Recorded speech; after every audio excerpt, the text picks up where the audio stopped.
महर्षि, ये प्रश्न हम करते नहीं, बट आज हमारे पास भी बहुत सारे ऐसे प्रश्न आते हैं और एक समाज को एक दिशा निर्देश इस प्रश्न के, इस टॉपिक के ऊपर, इस विषय के ऊपर हो जाए। तो महाराज जी, आप इसका राधे राधे। महाराज जी, आपके चरण कमलों में सादर दंडवत प्रणाम। महाराज जी, पिछले 3 महीनों से आपके प्रवचनों को नियमित सुनने के बाद ऐसा लगने लगा कि मैं पशु से भी निम्नवत जीवन जी रहा हूं। अब आपके प्रवचन सुनने पर जीवन बदलने की प्रेरणा मिलती है। महाराज जी, मेरा शरीर पुरुष का होते हुए भी अलग अलग पुरुष शरीरों के साथ यौनाचार जैसे घृणित पाप कर्णों में रोज रोज लगा रहता था। अब आपके प्रवचनों से प्रेरित होकर कुछ समय से बड़ी मुश्किल से अपने आप को कंट्रोल करके रखा है, फिर भी मन बार बार वही सब करने को करता है। महाराज जी, वैवाहिक जीवन भी तलाक तक की नौबत आ चुकी है। महाराज जी, आप मेरी अंतिम शरणागति हो, कृपया मुझे इस पापाचरण से बचाने का सत्मार्ग प्रदान कीजिए। मैंने ऐसा निश्चय किया कि हर 2 महीने तक शरीर को पवित्र रखकर आपके दर्शन करने आया करूंगा, ताकि आपके दर्शन की प्रेरणा मुझे इस पाप कर्म से दूर रखे तथा इससे मुझे निवृत्त कर सके। पहले तो हम आपका धन्यवाद देते हैं कि अभी आप में इतना आत्मबल बचा है कि आप अपनी कमी को सभा में रख रहे हैं। आप बहुत अभी आत्मबल से युक्त है ना, ऐसी बातें समाज में नहीं रखी जाती, हिम्मत नहीं होती ना ऐसा कहना, अपनी कमियों को प्रकाशित किया। तो इसका मतलब कहीं किसी कोने में अभी सत्य का अस्तित्व है। देखो, ये तुम्हारी ही गलती नहीं है, ये संपूर्ण सृष्टि में काम अपना तांडव मचाए हुए। भाई हम चुप हैं, तुम चुप हो, लेकिन तुम मुखर हो गए तो सबकी दृष्टि तुम्हारे पे जाएगी।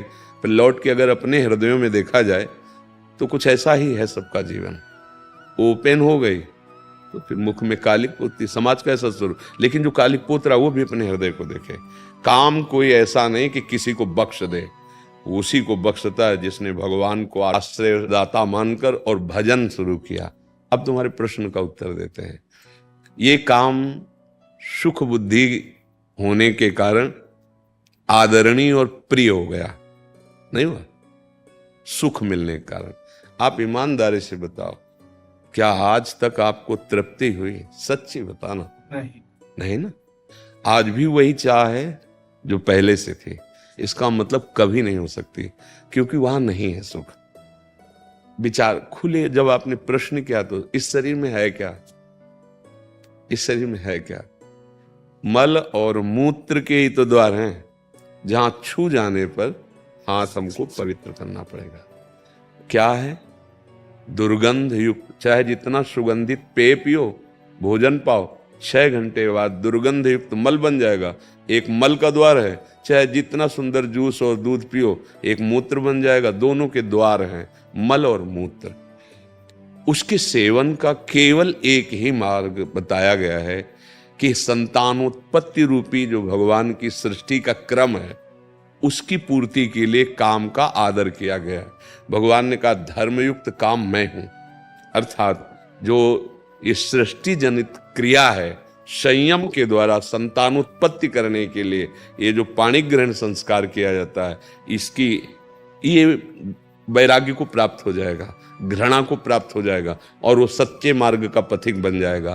पति पत्नी दोनों एक ही धर्म का आश्रय लेकर, भगवद आश्रय लेकर संतान उत्पन्न करना, मानो सृष्टि रूपी भगवान की पूजा करना। बस इतने के लिए काम का आदर है। ये व्यर्थ में गंदे आचरण करना है। ये जो अभी इन्होंने प्रश्न के पहले हमें बताया, क्योंकि हम तो बच्चापन से गंगा किनारे रहे, शास्त्र की बात तो हमें पता है, लेकिन ऐसा पता कि स्त्री स्त्री से आसक्त हो जाए, हमने तो सुना है, मोह है न नारी नारी के रूपा। शास्त्र तो ऐसा, आज उल्टा, और कलयुग का यही उल्टा कि स्त्री, क्या बताया था, स्त्री स्त्री के हाँ, अब इनका तो हमें कहीं शास्त्र में परिचय ही नहीं मिला। ये तो कलयुग की देन हो रही है। देखो, यदि तुम्हें भगवान ने मानव दे दी है और सुख और शांति की इच्छा है, तो वो केवल भगवान की शरण में, भगवान के नाम में। नहीं तो जैसे मन समझाता है कि एक बार भोग लूं तो शांति मिल जाएगी, ऐसा मन कहता है कि जो इच्छा होती है एक बार तो यार देख लेते हैं। आपने अनेकों बार देखा है, अनेकों शरीरों को देखा है, ईमानदारी से आप कह रहे हो, फिर भी आपकी वृत्ति वही है। आज से अपने इस दगाबाज मन की सलाह को मारना सीखो, महात्मा बन जाओगे। कुछ नहीं बिगड़ा है। हमारे भगवान की ऐसी ही कृपा है, नहीं तो किसी का उद्धार ना हो। कितना भी बड़ा अपिचेत सुदुराचारो भजते माम अनन्य भाग साधुरेव समंतव्या।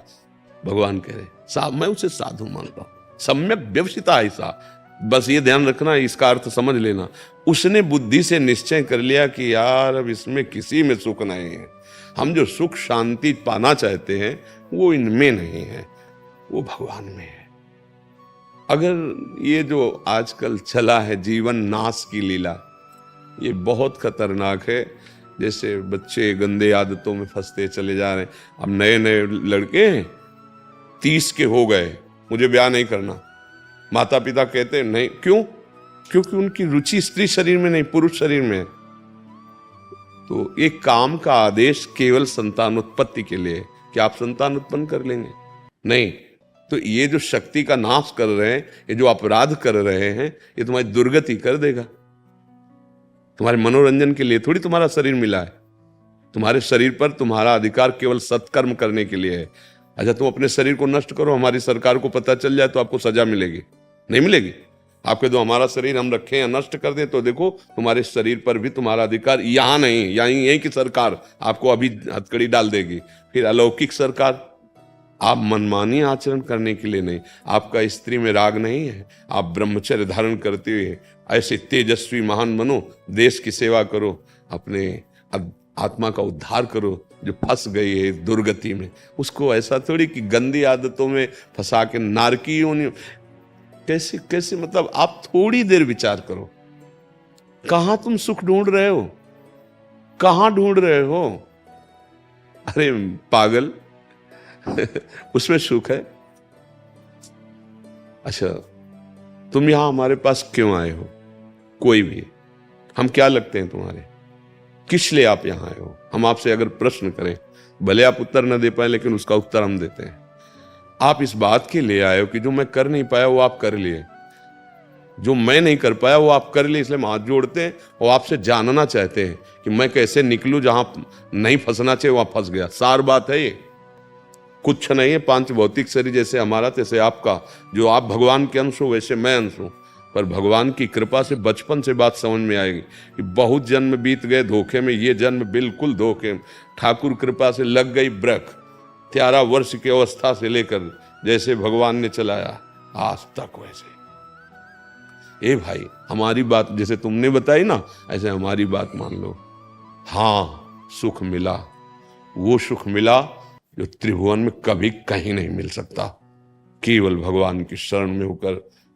आप जैसे दुख, तो देखो किडनी फेल है, माँ के गर्भ से इसकी रचना हुई थी। पॉलिसिस्ट किडनी ये रोग है जो माँ के गर्भ से वंशानुगत होता है। 35 वर्ष की अवस्था में प्रकाशित हुआ, 18 साल हो गए इसका दुख। अभी थोड़ी देर में डायलिसिस में जाएंगे।